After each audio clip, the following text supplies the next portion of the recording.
Terima kasih Dia Nawai dan juga Nazri Fahmi. Bukan main lagi disebut nama penerbit kita ya satu persatu. Nak dapat masa lebih lah tu. Memang tak lah. Sebab kita nak terus saja bersama dengan kami di Samak Pagi Malaysia. Tapi kita cukup berbangga sebenarnya dengan pencapaian anak muda ini. Mengharumkan nama negara di pesada dunia dalam industri e-sport ini. Tapi Malaysia juga menjadi juara di Asia Tenggara. Tapi bukan untuk perkara yang baik. Tetapi juara carta untuk penyakit diabetes. Ini satu masalah yang cukup merisaukan kita sebenarnya kerana kalau kita lihat pada dapatan pada tahun 2025 jangkaannya mencecah kira-kira 7 juta jika tidak 7 juta pesakit diabetes sebenarnya ya. Jadi untuk pengetahuan anda semua juga salah satu komplikasi disebabkan oleh diabetes ialah ulcer kaki dan jika ulcer kaki ini tidak dirawat atau tidak dibendung ia boleh mengakibatkan amputasi. Apakah itu amputasi? Senang cerita potong kaki. Jadi kalau anda tidak mahu perkara berikut terjadi kepada anda, saya bawakan bersama dengan saya hari ini di studio untuk sama-sama kita bincangkan mengenai diabetes, luka dan amputasi ialah Dr. Khairul Nizam Rozali, pakar perunding ortopedik UiTM Private Specialist Center UPSC. Assalamualaikum, selamat pagi. Waalaikumsalam. Itulah mukadimah pagi-pagi ni seram dah. Bila sebut potong kaki tu, amputasi mungkin orang tak tahu lagi. Bila cakap potong kaki faham sangat dah.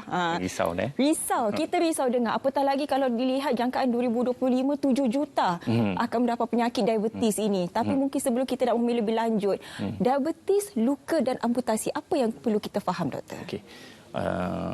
Bismillahirrahmanirrahim. Assalamualaikum warahmatullahi wabarakatuh dan selamat pagi diucapkan kepada semua penonton Sahabat Pagi Malaysia.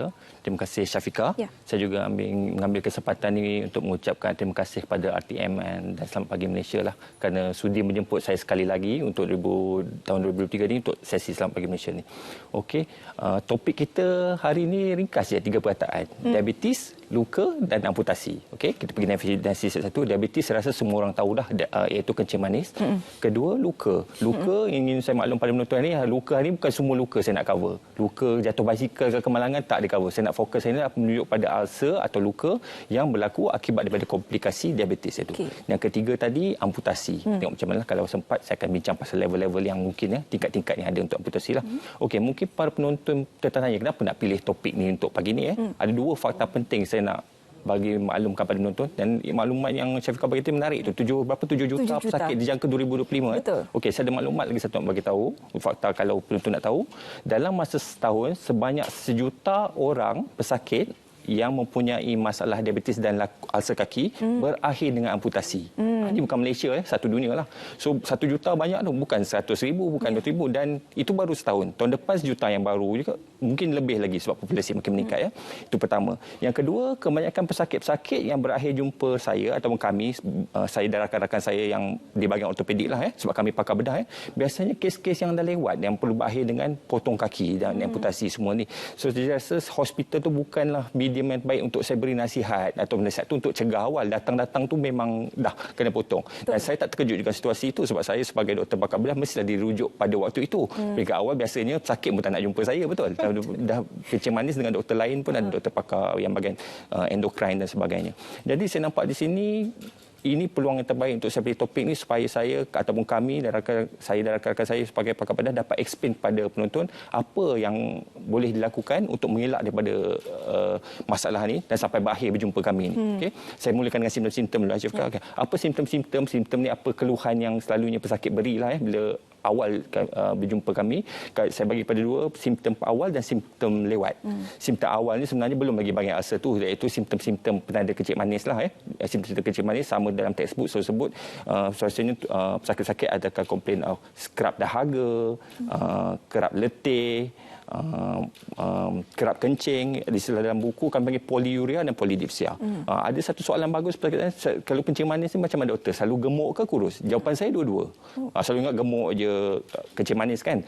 Hati-hati sebab kalau kurus, anda mengalami kurus dan tidak tanpa penjelasan, anda perasan anda tak ada exercise apa-apa semua, tiba-tiba kurus, hati-hati. Itu juga boleh menjadi simptom-simptom ada diabetes. Ada simptom-simptom semua saya nyatakan tadi, cadangan saya jumpalah doktor yang terdekat, dapatkan konsultasi. Itu baru simptom awal belum lagi ulcer.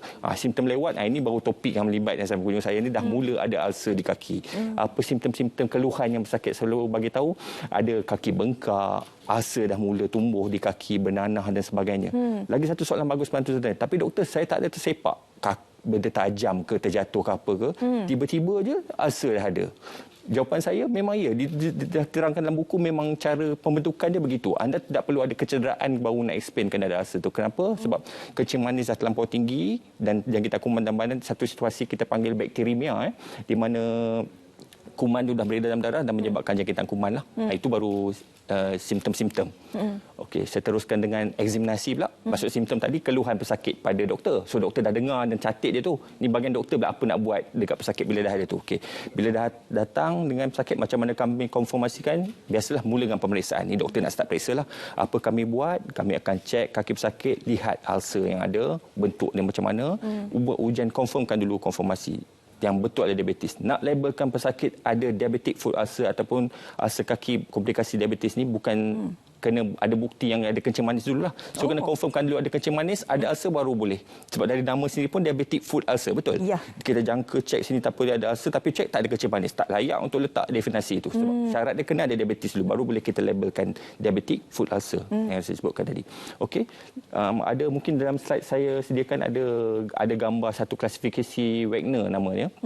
Okey, yang itu klasifikasi yang lazim kami gunakan dalam pemeriksaan klinikal di hospital lah. Ada grade 0, 1, 2 sampai 5 pun ada. Tu ada dalam gambar yang saya tunjuk tu. Biasanya dah tempat 5 tu kes teruk lah. Warna hitam tu dipanggil gangren. Kaki tu dah hampir nak mati. Ya? Itu biasanya tak ada nak cuba. Tak payahlah nak cuba-cuba cuci luka. Ini peringkat yang dah rasa dah rujuk sampai ke kami. Dah level dah kena potong dah. Nak potong dah ni. Ya? Okey.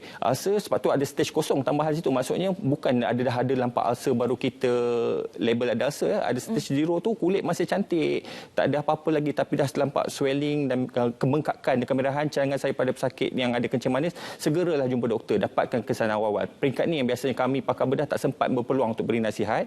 By the time dah jumpa kami, dah peringkat lewat dan dah. Itulah doktor, bila bengkak tu nanti orang ingat gout pula atau penyakit lain. Soalan bagus. Kadang-kadang benda tu ketinggalan benda lain, kita pun tak nak jumpa doktor kan. Cadangan saya tengok kita punya masalah perubatan lu, ada kencing manis dan ada ni, letakkan yang lain tu lebih. Kemungkinan you mendapat kudis ulcer, diabetic foot ulcer tu lebih tinggi membandingkan simptom-simptom yang Syafiqah sebut tadi lah. Tapi kalau tak ada kencing manis, kemungkinan besar yang lain tu kita mungkin gout ke apa benda dan sebagainya kan, arthritis ke dan sebagainya. Okey, itu satu. Kemudian kedua, ada satu ujian lagi, saya ada pegang gambar, nama dia ABSI, Ankle Brachial Systolic Index, di mana kita cek salur darah bahagian kaki lah. Di situ pembuluh darah, dan benda tu boleh buat simple di tepi katil. Kita hanya cek bekalan tekanan darah di bahagian lengan dan kaki.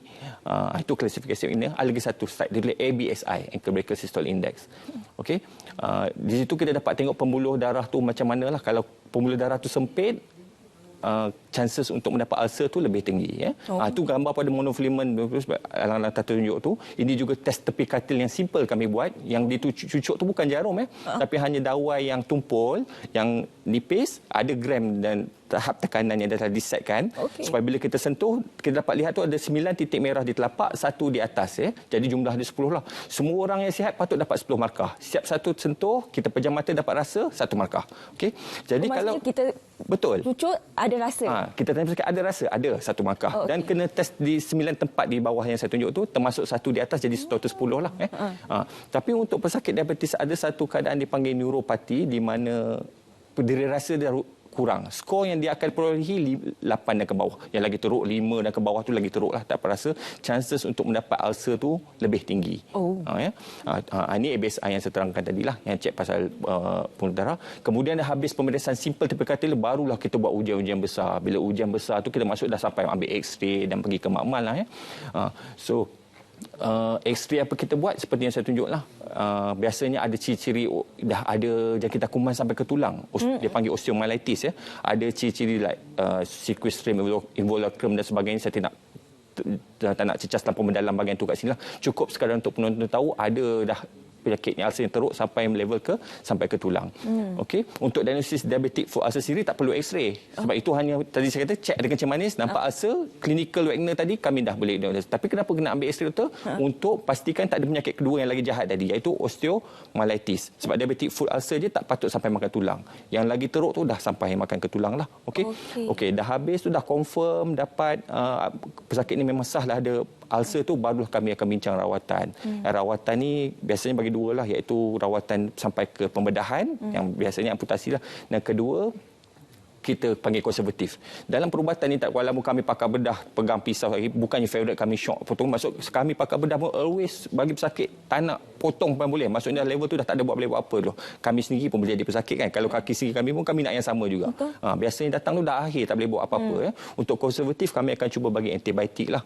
Antibiotik bunuh kuman dan sebagainya. Dan untuk kencing manis of course itu rawatan utama untuk kurangkan gula dalam badan dulu. Cegah lebih penting daripada daripada potong. Betul lah. Dia cakap antibiotik ke apa, why not we check back apa punca ni kencing manis. Sebab tu kawan saya yang bahagian perubatan yang in charge bahagian kencing manis yang lebih penting untuk elakkan daripada problem ni berlaku lah. Dan bila dah biasanya dah kes dah teruk, biasanya kes Wagner macam saya cakap tadi grade 3, 4, 5 tu akan berakhir dengan amputasi.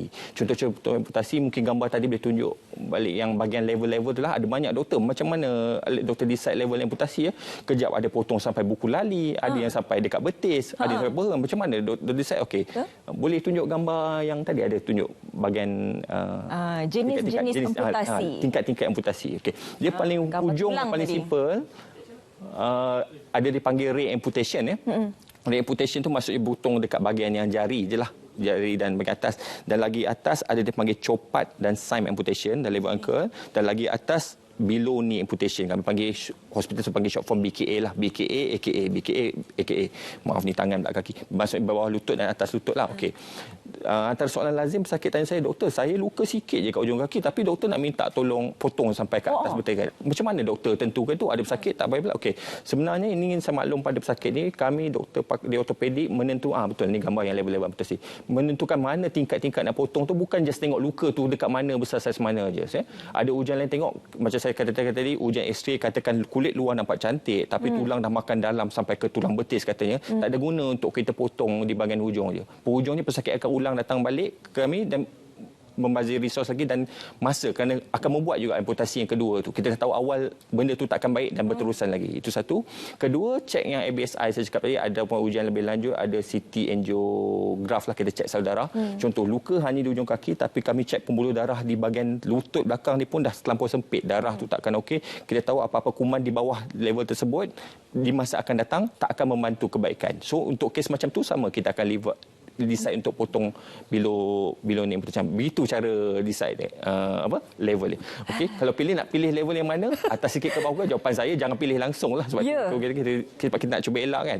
Dapat yang Wagner klasifikasi 0 tadi kita dah cuba elakkan Okey, itu amputasi lah. Jadi yang paling penting sekarang ni ialah mengelak itu. Betul. Jadi bagaimana sebenarnya caranya doktor? Cara dah mengelak ni dah lebih bukan bagi saya lah. Maksudnya elak tadi bukan mengelak ulcer, diabetes. Macam cakap ni kencing manis. Kencing manis tu jauh tak sampai jumpa kami lagi. Kami bukan doktor bahagian diabetes. Katakan saya ada pakar bahagian endokrin yang cek diabetes, selalunya kes yang ni teruk. Dah di rawatan, dah maklum sakit sampai level insulin tak okey-okey. Nak jadi juga kaki tetap akan jadi ulcer, tak dapat kontrol. Cuci luka tak okey dan berakhir tak ada pilihan. Kena ke arah ke kami juga. So pencegahan yang pertama je cakap diabetes lah. Katakan kedua, memandangkan Syafiq katanya pencegahan ni dah jadi, hygiene tu penting kaki. Contohnya kita dah ada kencing manis, dah tahu jenis nak sembuhkan pun susah, luka semua. Kaki kena sasa bersih lah. Mandi tu mandi cuci lah sampai kaki, sabun semua kan. Kadang-kadang kita mandi badannya, kaki tak kisah. Sampai yang terlampau lagi details pada pesakit saya yang teruk. Sekarang saya even nasihatkan setiap malam sebelum tidur, siap cek kaki, letak cermin, tengok ada luka ke apa dah. Sebab satu ingat dah yang saya buat kata ujian monofilament test tadi tak rasa. Okey, setengah pesakit yang sangat teruk diabetes, kadang-kadang terpijak paku boleh tajam ke, sampai 1 minggu tak sedar pun ada. Balik tidur lepas tu, ada paku rupanya kaki. Nampak kadang-kadang kita dengar pun macam kelakar kan, tapi ini bukan, ini fakta. Kalau tuan-puan berada di hospital, memang inilah yang sebenarnya berlaku. Sebenarnya ini yang bahaya menyebabkan risiko still ada. Maksud kita, diri rasa sakit yang Allah bagi kita itu sebenarnya penting. Benda itu protective mechanism kita. Kita pijak, tajam, sakit ni. Kenapa ada sakit? Bagus. Itu alertkan kita, ada ni, kita cuci cepat-cepat. Kalau diri itu tak ada, itu yang pijak seminggu ke apa, kalau kita tak check, tak sedar lah. Ada paku rupanya di kaki ke jarum ke apa kan. By that time dah terlewat, nampak merah kuman. Ini yang biasa sering berlaku pada pesakit kencing manis. Ada tak soalan bagus pesakit saluran saya? Doktor asyik diabetic foot ulcer kan. Kenapa tak ada ulcer di tangan? Sebab kaki ni tempat yang paling favorite untuk jangkitan kuman kan. Sebab tu saya sikit ulcer, diabetic foot ulcer. Tak ada hand diabetic hand ulcer kadang-kadang. Sebab tangan biasa tempat lagi bersih lah. Satu, yang keduanya, kaki ni biasa kedudukan terlampau jauh daripada jantung. So bekalan darah tu lambat sikit sampai stasis, dan jangkitan kuman tu lebih cenderung berlaku di situ. Ada masa lagi? Ada. Okay. Itulah kemudian yang kedua, yang akhir sekali, yang soalan saya lebih lazim, dah habis dah semua ni, dah buat amputasi ni, adakah apa-apa yang rawatan yang doktor boleh offer pada pesakit-pesakit kan? Ataupun habis macam tu je? Tak, biasanya kita ada rehabilitasi lah. Okay? Rehabilitasi pada dua, kena ingat kita potong tak habis potong macam tu je, sebab pesakit yang masalah selalu ada adalah masalah psikologi. Rasa depres lepas tu kaki dah potong. Kalau yang kena dua, ada lagi teruk. Kena berkursi roza dua dan sebagainya. Dan pada waktu tu biasanya kami akan refer kepada psikiatris lah. Psikiatris bukan untuk kes-kes bahagian yang otak yang tak teruk. Even nasihat seperti ini pun kami refer. Memang banyak membantu. Psikiatris akan beri kaunseling, bagi nasihat untuk bagi kita apa yang kita boleh bantu psychologically untuk pesakit yang terpaksa amputasi ini. Tapi itulah kalau dia rasa dia tak nak potong kaki, apa pula komplikasi kepada mereka, doktor? Tak nak potong kaki, dia komplikasi. Bagus. So, itu pun antara yang cabaran-cabaran yang doktor selalu hadapi, tapi biasanya bahagian dah moden ni tak ada masalah, iaitu keizinan untuk bedah untuk kaki. Kadang-kadang susah kalau ikut undang-undang kita Malaysia ni, kena tuan punya badan sini sign. Untuk yang kanak-kanak 18 tahun bawah, ibu bapa boleh tanda tangan. Kalau orang tua, tak kisah 10 anak kata tolonglah doktor selamatkan mak saya ini, 10 orang kata setuju, ibu tuan pesakit tu kata tak setuju, kita tak boleh sebab dia kena tanda tangan sendiri, kecuali kalau dia Alzheimer, hilang ingatan ke apa, baru ahli keluarga boleh sign untuk inilah. Jadi nak memujuk tu terbanya makcik-makcik ke yang lebih tua yang tak suka masuk hospital ni susah untuk ni. Dan ini biasanya berakhir dengan komplikasi, balik ke rumah simpan juga ulcer tu, baru balik pada saya fikir apa komplikasi akan jadi ni. Komplikasi dia sangat teruk. Maksudnya ini dah topik dalam ini, kita dah bukan bincang pasal kata kita dah bincang soal nyawa ni, melibatkan soal hidup mati lah, sebab satu keadaan yang kita biar simpan kuman lama-lama, ada satu istilah terpanggil bakteria, kuman tu dah merebak teruk ke dalam badan, dan waktu tu kalau baru nak decide untuk bersetuju untuk amputasi dah agak lewat. Kadang-kadang tu ada satu istilah dia panggil sepsis, kami panggil, iaitu dah bukan pasal isu ulcer di kaki lagi dah, dan melibatkan nyawa dan boleh menyebabkan kematian lah, disebabkan septisemia. Jadi untuk peringkat awal-awal, untuk pesakit ada ataupun para penonton mungkin muda, ada ibu bapa yang ada pesakit ni, cadangan saya ceklah awal-awal untuk bagi ulcer tadi. Saya dah bagi contoh-contoh yang ada tadi, jangan datang lewat. Dan kalau ada tu kita tahu kita tak boleh paksa ibu bapa kita sign kata untuk setuju ke untuk bagian ni, kita cuba terangkan dia, doktor pun bantu terang and explain, yakinkan dia supaya akhirnya sakit bersetujulah. Tapi itu biasanya dulu 80-an semua susah masalah macam ni. Saya sekarang pengalaman saya di hospital ada masalah dengan informasi makin meluas, semua orang banyak information, semua tak ada masalah. Biasanya pesakit faham dengan penjelasan dan senang bersetujulah dengan plan dan sebagainya. Betul. Jadi yang paling penting sebenarnya amalkan gaya hidup yang sihat. Betul. Dan juga makanan yang seimbang. Kita faham di Malaysia ni banyak makanan yang sedap-sedap, doktor. Jadi itulah diabetes tu, seperti mana saya katakan tadi, kita memang juara di Asia Tenggara. Jadi juara ini yang tidak sepatutnya kita jadi di atas itu, jadi kita perlu kurangkan. Apa pun terima kasih banyak-banyak saya ucapkan kepada Dr. Khairul Nizam Rozali, pakar perunding ortopedi UiTM Private Specialist Center, kerana sudi berkongsi bersama dengan kita hari ini mengenai diabetes, luka dan juga amputasi.